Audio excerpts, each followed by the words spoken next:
what on earth is going on? Let's talk about first the actual build-up to the Brighton game. So Martial got injured, and that was a problem for us for sure. Big problem. Ronaldo, little one-to-way Ronaldo. You know, he's not been training, so he's up to fitness, so he couldn't play a full game. That left us very, very, very short. The recruitment has been just so poor once again, which meant that through no fault of his own whatsoever, Ten Hag went into his first Premier League game with a threadbare squad. So, you know,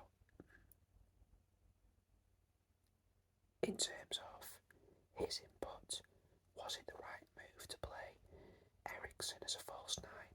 No, clearly not. You know, he had to try something, but that wasn't the right move.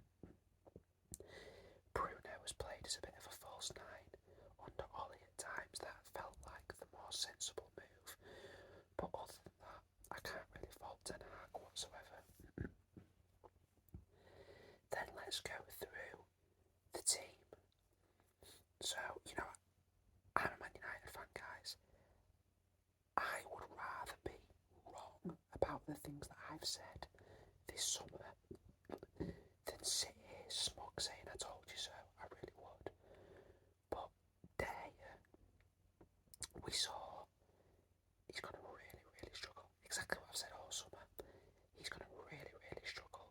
He was abysmal in possession. Abysmal. This is a big problem, and it won't get resolved before the end of the transfer window. We're going to be stuck with this for the full season, and it's a big problem. Dalot, I thought was, you know,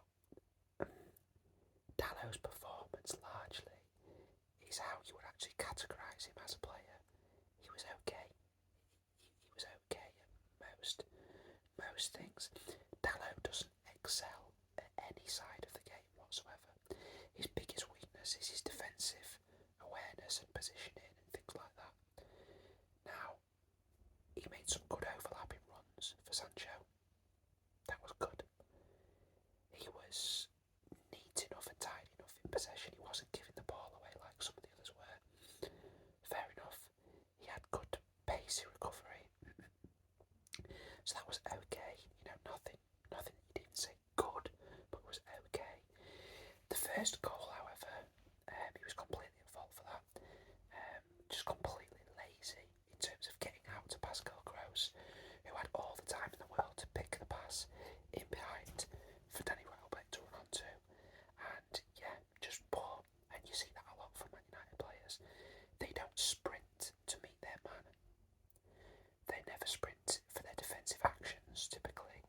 They sprint to press when they're in the opposition half sometimes, for pressing triggers. But when they're in their own half, the defence and the central midfielders, they don't sprint to meet their man. So these people can just pick passes. It's a disgrace. And Dalot was at fault there. But you know, although he's at fault for that goal, most of the team were worse than Dalot. Harry Maguire was in some ways okay in possession. He did what we know he's good at. At times he would bring the ball out and carry the ball quite well. Ten Hag has got him doing one very specific thing in pre-season, and he did this during the game itself, which was playing big raking balls out to the left hand side, right side of centre back, switching the play to the left to either Luke Shaw or to Rashford, and he did that very well on multiple occasions. That was probably the best thing you could say about his performance. He did that well. It's not rocket science what he's been asked to do, though, is it? He did do it well.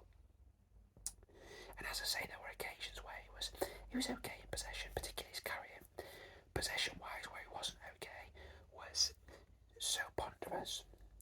You know, he'd be starting from the back, and there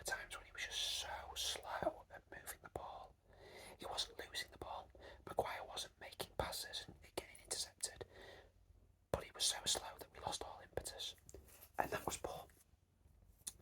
He also tries to put out, he carried on doing what he tried to do last season, which is a problem. He was trying to put out fires for other people.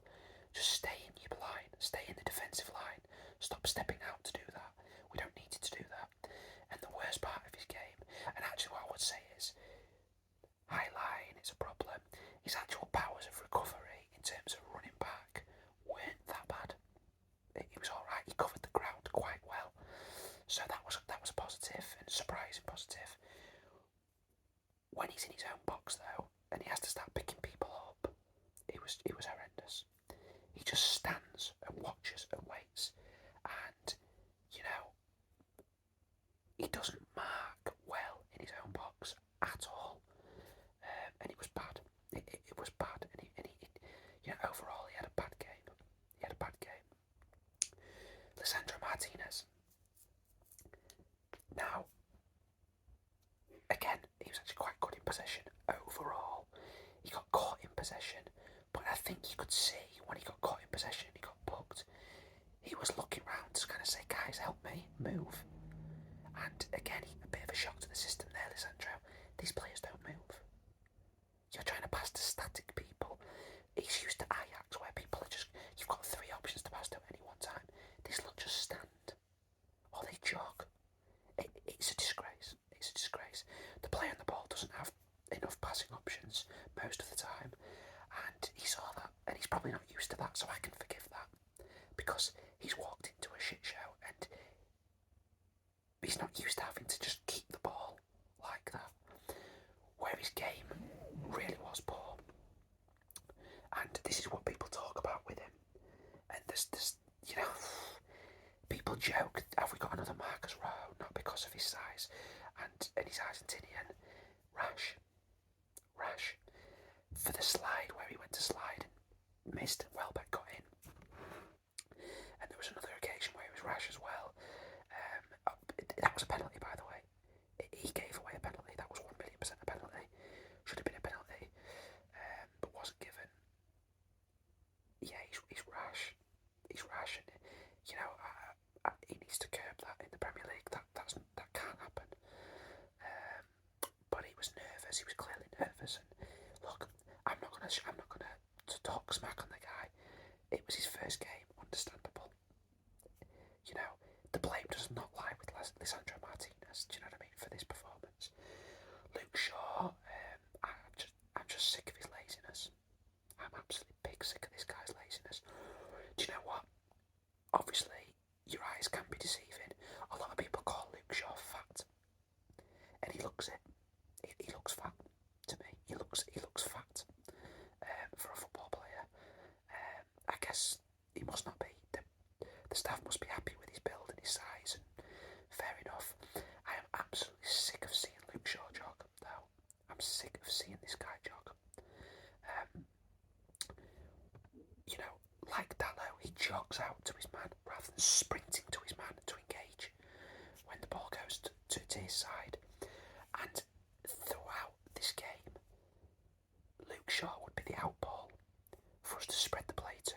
If this is Andy Robertson, okay, when the ball is spread to him in space, towards the halfway line, he's receiving that ball and sprinting with it. Luke Shaw just jogs. He jogs, and then what he'll do is he'll get towards the opposition's box by jogging. The opposition have reset by this point because he's given them time to. He'll play a little ball out to Rashford, and then he'll sprint. He'll then do a sprint. His final element will be a sprint to see if somebody will chip it in behind for him. It's not good enough. This is a team that want to finish in the Champions League. You need fullbacks that are just absolutely animals when it comes to their stamina, their fitness, and I'm just sick of it. I'm sick of seeing it. It's just poor, and he's lazy. Fred.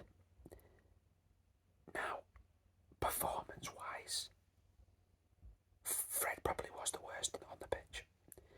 For me, Fred doesn't get the criticism that I'm going to give some of the others, though. And I'll tell you why. He tried. Bless him. He tried. Fred really tried. He has great attitude. He has great work rate. He has great application.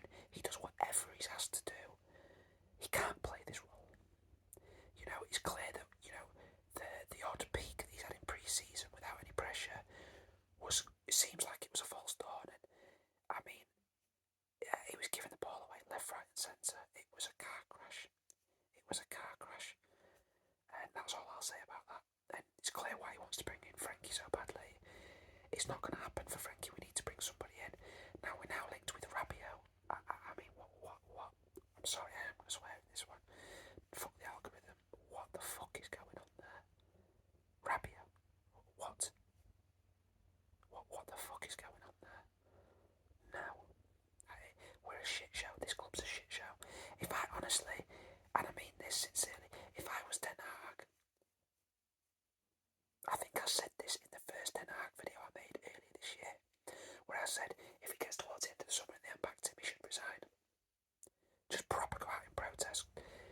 Honestly, if it gets to the end of August and they've done it again, these fuckers, he should just resign. I mean that, he should resign, Ten Hag, and just say, I'm not working under these conditions, fuck you. You've lied to me like you've lied to every other manager. Fuck you, you're a bunch of fucking idiots. And force the Glazers to sell.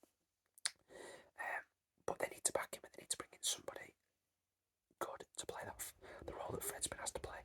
Now I do think, and I said in another video that I think Eriksen could play that role much better.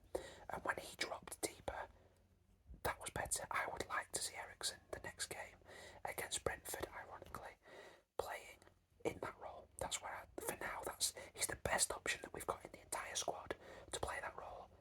It has to be him for me. It has to be him. And then Scott McTominay. Scott McTominay had a very similar game to Fred. However, was not under the pressure that Fred was. He was playing in a role that he knows. He could play, in front of the play. Fred was playing with his back to the play most of the time, and he's been asked to nick balls around the corner and shit like that. He can't see the opposition. Scott McTominay could see everything in front of me and can't pass the ball 5 yards. I mean, he's not good enough at football. He's just not good enough at football. So, there's your big shock, Ten Hag. That's your McFred for you. There's McFred. What's he supposed to do with that? And I saw it was somebody on Sky, might have been Keane, talking about this, or Micah Richards maybe. He's a lower Premier League centre midfielder. Scott McTominay does not get into the team for anyone in the top 10. Nobody. He wouldn't get in Brighton's centre midfield. He wouldn't have a chance. He wouldn't have a chance of getting in over Pascal Gross. Somebody that good on the ball, Pascal Gross. Not a chance. Not a chance. Could he get into Nottingham Forest's midfield? Yeah, maybe. Yeah, maybe good. He's not a good enough footballer. Simple as that. Great athlete. Cracking athlete. Not a good footballer. And we have to do better than this. Moving on to Marcus Rashford. You know what? I'm not going to give Rashford the abuse that a lot of people have after the Brighton game. It's clear he's still really suffering with confidence issues. He was getting into the right positions though. Yes, he missed chances. He missed our best chances. But he was getting his application. I thought his work rate was decent. He was trying. Bless him. I thought he worked quite hard and he was trying. And he just needs it to click and he can get there. But there were some encouraging signs there. But his execution was just poor. It was. Bruno. This is an interesting one. So Bruno, I am getting quite sick of this. We just have to accept it's high risk, high reward with Bruno, with his style. There has to come a point where, when you're giving the ball away that much in a game, that's not okay. And high risk, high reward. Guess what, mate? Why don't you just get fucking better at passing then? Because actually, a lot of these players in your position, they make these high risk passes like De Bruyne, and they find the man. Bruno just gets lucky when he finds the man.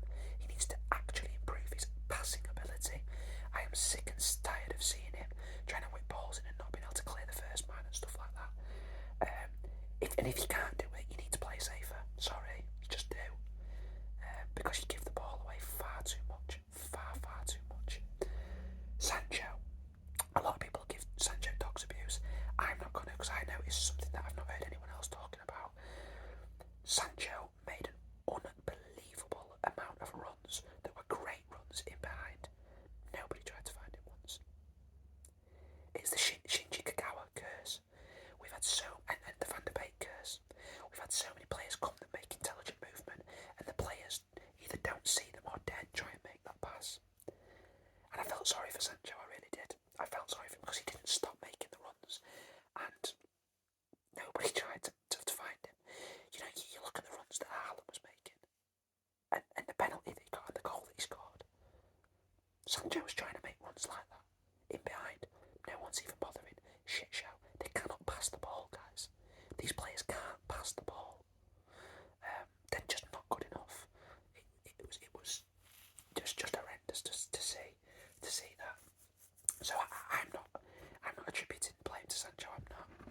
And then Eriksen had a thankless task trying to play as a false nine.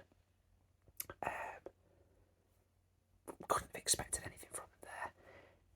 Then when he dropped deeper, he looked a bit better. He was trying to make things happen, spread the play. There's an argument to say he was our best player on the pitch once he dropped deeper. The ball that he played into Rashford, that Rashford made a tits up of. Yeah, you can see it there that he could be a player for Man United, Eriksen. And it was poor there. And then now we linked with Marco Arnautovic. I honestly thought that was satire. I thought that was satire. Marco Arnautovic. And now they've backtracked on that because they've seen the uproar. What were they expecting? Were they expecting Man United fans not to boot off at the idea of signing Marco fucking Arnautovic?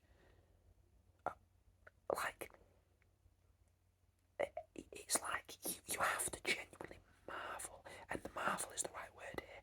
You have to be in awe of and marvel at the level of incompetence. It's almost impressive to be, it's quite difficult to be as incompetent as the likes of, I don't know who this is, the recruitment team. Is it Richard Arnold? Is it Murto? Is it Fletcher? Whoever the fuck is involved in looking at Marco Arnautovic. It's impressive to be that shit at your job. I would be sacked from my job if I was this bad. But these people just carry on. And this club can't move forward, and Erik ten Hag can't take this club forward until this sort of stuff is ironed out. Marco fucking Arnautovic. What? And there are players out there in Europe, you know, guys. There are players out there, young players, that can come in and do a job. You know, there's players on the European market that aren't going to break the bank, that have got potential, that can come in and can work hard and get behind a programme. And, you know, that's what Sesko was all about. Okay, they looked at Sesko, he didn't want to come, fair enough. So stop fucking dallying around target and move on to the next target then. You know, De Jong also, he doesn't want to come. Move on to the next target. But yeah, that's my Man United rant, guys.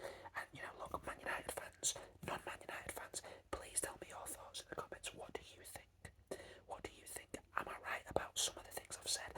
Am I wrong about some of the things that I've said? Tell me, what are your thoughts?